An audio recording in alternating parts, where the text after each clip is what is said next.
आपल्या भारतीय जनता पार्टीच्या पक्षाच्या संभाजीनगर येथील छत्रपती संभाजीनगर येथील भव्य आणि सुंदर कार्यालयाच्या लोकार्पणाच्या सोहळ्यासाठी मंचावर विराजमान या राज्याचे लाडके मुख्यमंत्री आदरणीय देवेंद्रजी फडणवीस ज्या ज्या लोकांची नावं ते घेणार आहेत ते सर्व मंचावर विराजमान भारतीय जनता पार्टीचं हे भव्य स्वरूप ज्यांनी आपापल्या परिश्रमांनी उभं केलंय ते सर्व कार्यकर्तागण, कारण देवेंद्रजी फडणवीसांचा आदेश आहे जास्त लांब भाषण घ्यायचं नाही, सर्वांची नावं घ्यायची नाही।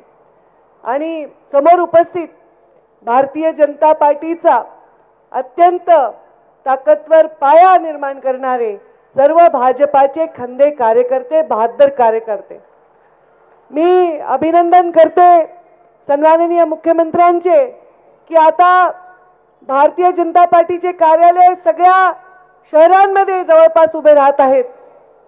आपल्या भारतीय जनता पार्टीचा जन्म झाला तेव्हापासूनचा आतापर्यंतचा जो प्रवास आहे तो अत्यंत सुवर्ण क्षणांचा प्रवास आहे।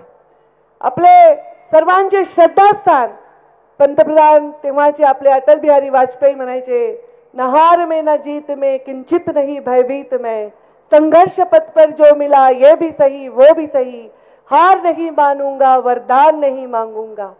त्या काळामध्ये स्वाभिमानाची कार्यकर्त्यांना गरज होती आणि एक पर्याय देशामध्ये उभा करण्याची गरज होती।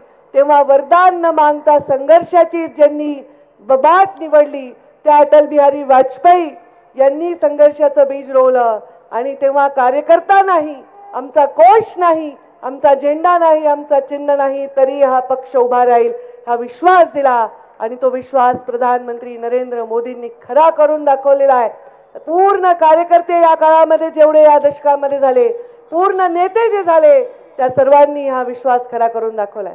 या मराठवाड्याचे भूमिपुत्र आपले प्रमोदजी महाजन आणि मुंडे साहेब आज त्यांच्या या सगळ्या परिश्रमांना किती यश आले याचा मला खूप आनंद वाटतो आणि यात सगळ्यात मोठं योगदान देवेंद्रजी फडणवीस यांचं आहे, कारण तिसऱ्यांदा परत मुख्यमंत्री होणं हे आपल्या भाजपाच्या प्रत्येक कार्यकर्त्याचं स्वप्न पूर्ण करणे। मी देवेंद्रजी आपल्याला सर्व कार्यकर्त्यांच्या माध्यमातून अभिनंदन करते। बिहारमध्ये सुद्धा आपण प्रचंड यश मिळवलेलं आहे आणि आता मला वाटतं एकही राज्य भविष्यात राहणार नाही जिथे भारतीय जनता पार्टीची पूर्ण सत्ता असेल।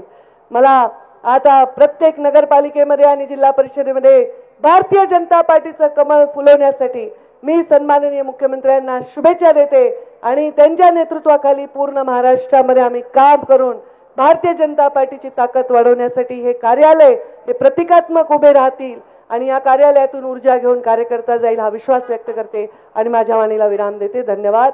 जय हिंद, जय महाराष्ट्र।